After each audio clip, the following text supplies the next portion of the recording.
Beneath the flickering neon lights of a worn-down diner on the corner of Old Town, where chipped tables and the bitter smell of burnt coffee mixed with morning grease, a scene unfolded that no one expected. Darius Whitmore, CEO of a billion-dollar tech empire, clad in a deep navy suit with eyes sharp as a blade, suddenly slammed a thick contract down onto the table. His voice cut through the air, cold and condescending. "If you're so smart, then translate this for me." The sound cracked like a slap across the room. Forks froze midair. Even the old jukebox in the back seemed to pause the Motown track it had been halfway through.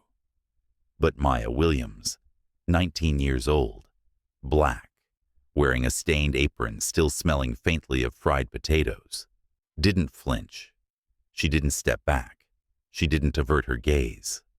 The girl with deep, searching eyes and hands used to carrying coffee now stood facing the man who had once made Atlanta's entire legal world bow.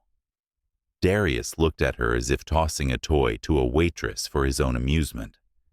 What he didn't know was that he had just made the biggest mistake of his career.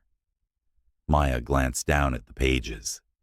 Her fingers brushed a pencil, and just like that, a quiet game of intellect had begun. Not in a boardroom, but right there, on that stained, grease-marked table. Maya Williams was once a freshman law student at Emory. Full scholarship, top of her class, the kind of student professors called the sharpest mind in the room. But then, her mother's kidneys began to fail. End-stage renal disease. 3 dialysis sessions a week. Bills piling up. Her little brother started acting out in school. Maya had to choose textbooks or a roof over their heads. She dropped out. And just like that, the morning shift at Old Town Cafe became her new classroom, where she wiped tables while reading old contracts, learned the law through free legal blogs while making coffee, and scribbled app ideas on used napkins. As for Darius Whitmore, 48, white, proud, he had turned a small Boston startup into one of the top tech corporations in the U.S. He wasn't used to failure, even less to being questioned. But now, his billion-dollar merger deal was on shaky ground. Terms were being challenged, shareholders nervous, his lawyers stumbling. Darius needed somewhere quiet to think, so he walked into that old diner, ordered a black coffee. He didn't know that in this seemingly forgettable place was a girl who had once walked away from her dream for her family, but had never walked away from her mind. And today, that very contrast between them, power and obscurity, the dropout and the one who refused to quit, would change them both forever. Maya didn't say a word for the first few minutes. She simply flipped through the contract, thick as a law textbook, her fingers gliding over the dense legal print like it was familiar terrain. Darius smirked, eyes narrowing with a mix of curiosity and condescension, as if waiting for the inevitable moment she'd choke on the cold, rigid language of legalese. But Maya didn't choke. She paused on page 7, tapped her finger against the edge of the paper. This clause: if your stock drops more than 7% after the merger announcement, they can walk away without penalty. Darius frowned. "You're not wrong," he admitted. Maya nodded and kept going. But the definition of market fluctuation here is vague, intentionally so. They've left themselves too much room to exploit loopholes. And the escrow, $400 million with no disbursement milestones. That's not a partnership. That's coercion. There was no hesitation in her voice, no attempt to impress. Just the truth, direct and unmistakably clear. For the first time, Darius fell silent. and in that silence echoed a question he had never once thought to ask of a waitress. Who is she? And more disturbingly, how did I, and an entire team of high-paid attorneys, miss this? Darius sat in silence for a long moment after Maya slid the contract back to him. Her notes, sharp, coherent, read like they had been written by a seasoned legal advisor. He looked at her, this time not with disdain, but with genuine appraisal. "What's your name?" he asked, voice lower now. "Maya Williams," she replied, calm and steady. "Have you ever thought about doing more? With all this sharpness?" he asked again. Maya looked him straight in the eye, unshaken. "I used to," she said, "before my mom needed dialysis 3 times a week, and rent crushed every plan I had for the future." Darius nodded slowly. His eyes followed her, as if he were reading a file he had never truly understood. Until now. Then he said quietly, no charm, no pitch, no arrogance. "If you have time, after your shift, I'd like to talk more. Not an interview, no smoke and mirrors, just a real conversation between 2 people who know how to read." Maya didn't answer right away, but when he stood up, leaving the bill unpaid and his coffee untouched, their eyes met for a brief something moment. Unnamed, and for the first time, Maya saw a powerful man choose to sit still and truly listen. 10 p.m. The diner was nearly empty. Only the soft yellow glow of the overhead light remained, casting a quiet halo over the corner booth where Darius sat. No suit jacket now. Just a man, trying to understand a world beyond his ivory tower. Maya arrived right on time. No makeup, no performance. She sat across from him, apron gone, hair tied low, eyes remarkably alert after a long day. "I used to study law at Emory," she began, her voice soft but steady. "Full scholarship. Top of my class. But when my mom's kidneys started to fail, everything stopped. I dropped out, started working, kept the apartment, bought medicine, made sure my little brother didn't fall off the edge." Darius didn't interrupt. He just listened. Maya went on, and this time there was a flicker of light in her voice. "I didn't leave school because I gave up on dreaming. I still study. I read legal codes on my phone. I analyze contracts with photocopied pages I begged from a friend. And I've been writing out a plan for an app that helps low-income people understand the contracts they're forced to sign. Simple interface, interactive prompts, no legal jargon, just understanding." Darius stared at her, quieted. She wasn't complaining. She wasn't asking for anything. She was simply telling a story, interrupted but never extinguished. A journey still alive, just waiting for a foothold to keep going. Darius sat in silence after Maya finished speaking, as if quietly rearranging every assumption he had ever held. But before he could respond, Maya reached into her pocket and pulled out a thin, worn notebook, its edges crumpled by time. She flipped it open, page after page of handwritten sketches, app diagrams, flow charts, user pathways, system logic, no hesitation. She placed it on the table. "I'm not asking for a job," she said. "I'm not here to be someone's diversity hire on a pitch deck." Darius raised an eyebrow just slightly. Maya continued, clear, composed, unwavering. "I need a partner. I lead, you support. This app will belong to the community, not get commercialized into some PR stunt. If you want to invest, then invest in a system that helps the powerless protect themselves. I want equity, not pity." A long pause followed. Then Darius nodded, slowly, no flourish, no reaching for his wallet, just a nod, heavy enough to open a new path.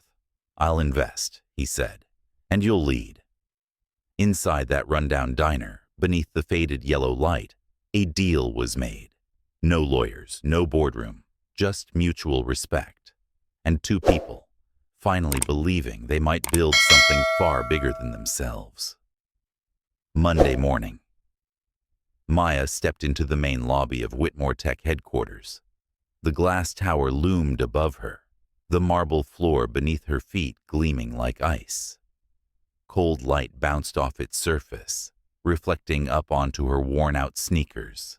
She wore a deep blue shirt and the only blazer she owned, still faintly carrying the scent of last night's diner shift. The receptionist glanced at her visitor badge, blinked. Maya Williams? Are you a waitress? The question hung in the air like a cut made without a blade. Maya smiled softly. No nod, no explanation. Up on the 29th floor, the boardroom doors opened. Darius was already there, seated among sharp suits and colder stares, financial reports lined up like soldiers on the table. Maya took her seat. No bowing, no permission sought. She opened her binder, the app development proposal, and looked the executive board straight in the eyes. I'm the one who came up with this idea. I understand the users better than any R&D team in this building, because I've lived like them. I'm not here to check a diversity box. I'm here to lead a project that demands truth, vision, and a real voice from the community. No one spoke right away, but something had shifted. The silence in the room was no longer laced with dismissal. It was the beginning of listening. Raymond Teller, Chief Legal Officer of Whitmore Tech, walked into the lab on the first day Maya presented her detailed project blueprint. His face was cool, his expression unreadable, save for a slight curl of the lips when he heard her name. Ah, you're Maya, from Old Town Diner, right?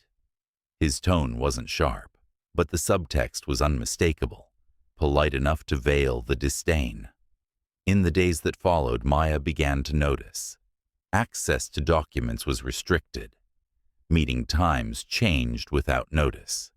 Her emails were mysteriously rerouted. When she requested legal data to integrate into the app, Raymond's assistant replied, "The system's under maintenance." She understood instantly. This wasn't a glitch. It was a wall, an invisible one, built by those who believed she didn't belong. But Maya didn't retreat. She reprinted the entire proposal and walked straight into Darius's office. "He's slowing us down," she said plainly, manipulating the process enough to grind the project to a halt. Darius looked at her, hesitating. "Raymond's been with me since day one." Maya cut in, quiet but firm. "And he never imagined the person sitting at this table would be me. I'm not asking you to fire anyone. I just need to know, when I move forward, you won't let anyone stand in the way." Darius paused, then nodded. But both of them knew. From this point on, Maya wasn't just building an app. She was dismantling an entire way of thinking that had gone unchallenged for far too long. Late at night, in a cramped two-bedroom apartment, Maya sat cross-legged on the floor, an old laptop perched on a foldable table. The screen flickered. The keyboard had faded letters. The cooling fan hissed softly, like labored breathing. Her little brother had fallen asleep in a chair, her mother still coughing in the next room. But Maya didn't stop.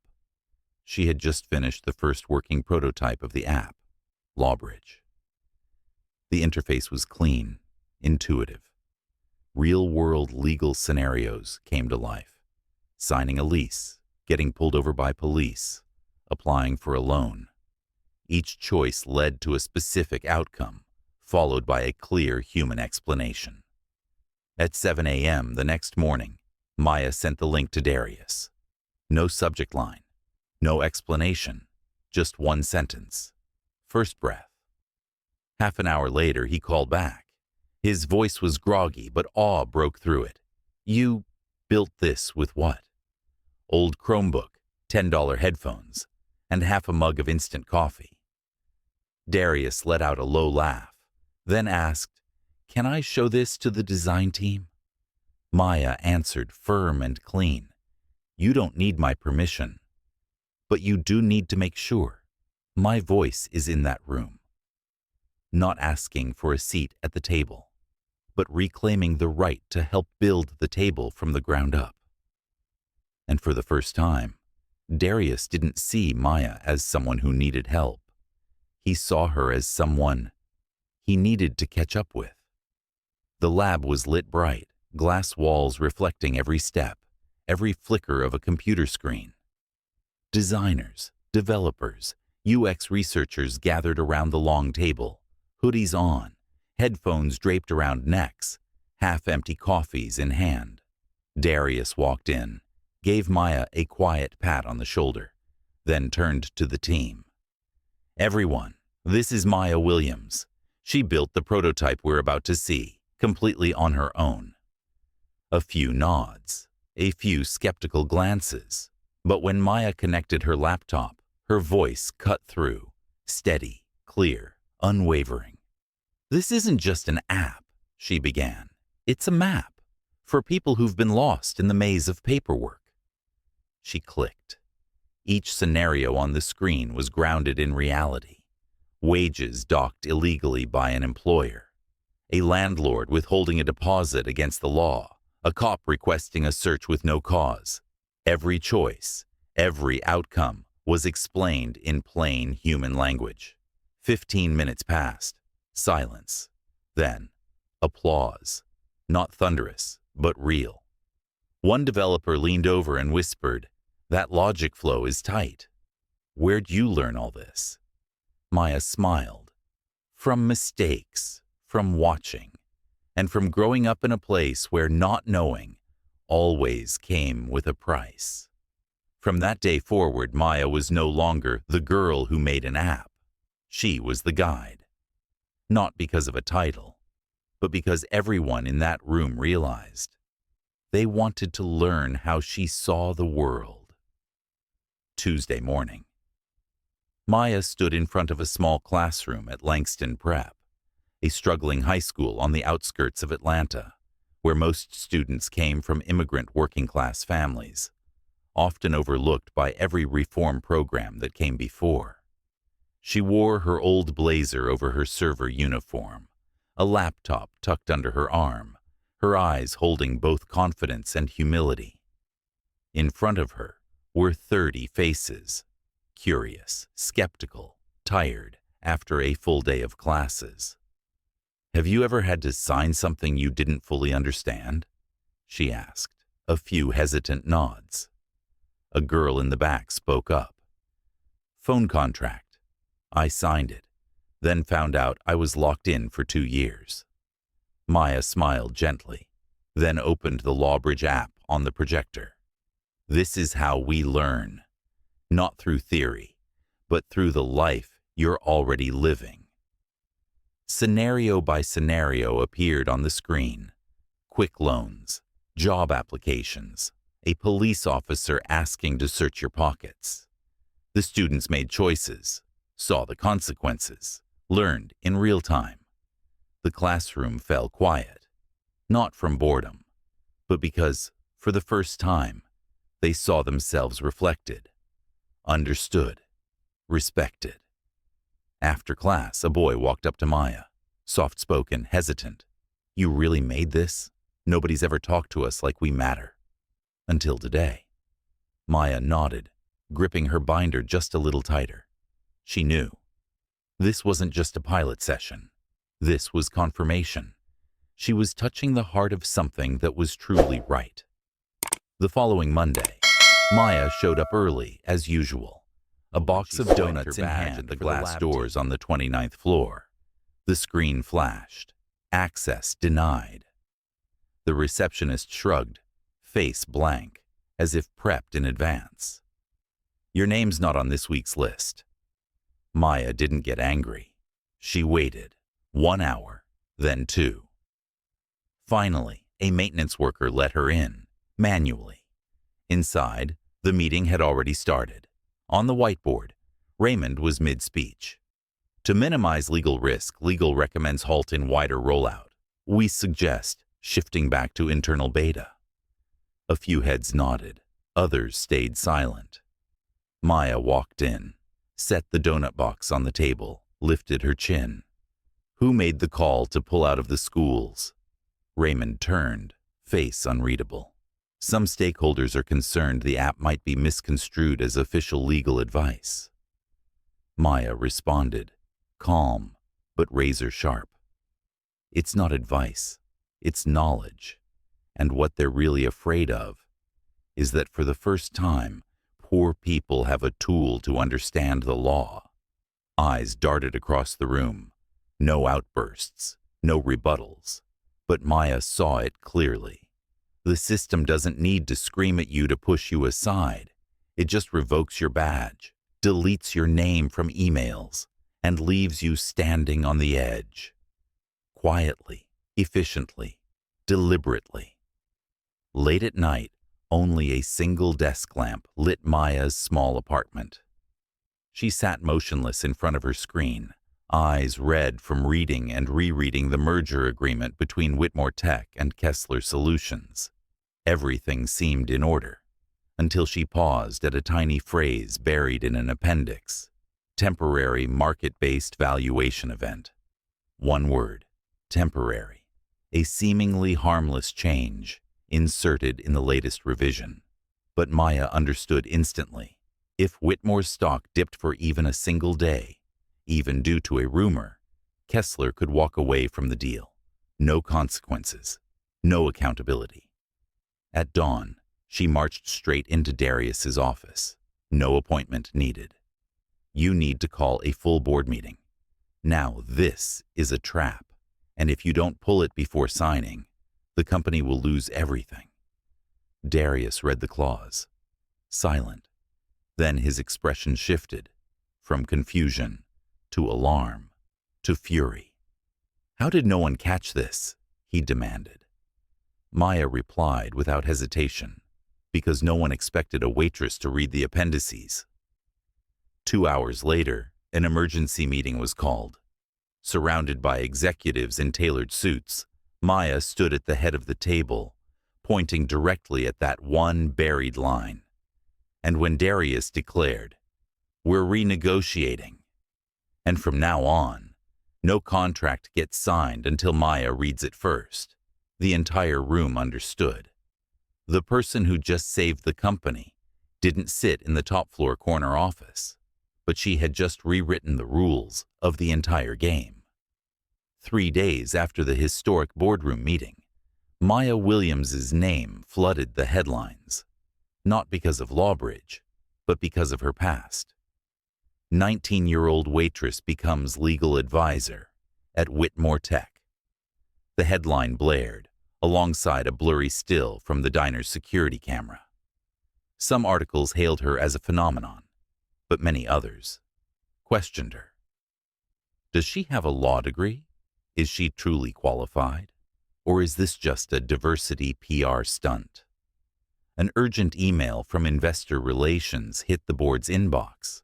Several shareholders expressed serious concerns about Maya being in a leadership role on a legal tech product without formal certification.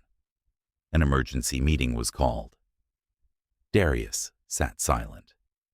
Every eye in the room turned to Maya. A man in a pinstripe suit, Princeton lapel pin flashing under the lights, asked bluntly, "Do you believe you're qualified to represent this company?" Maya clenched her fists beneath the table.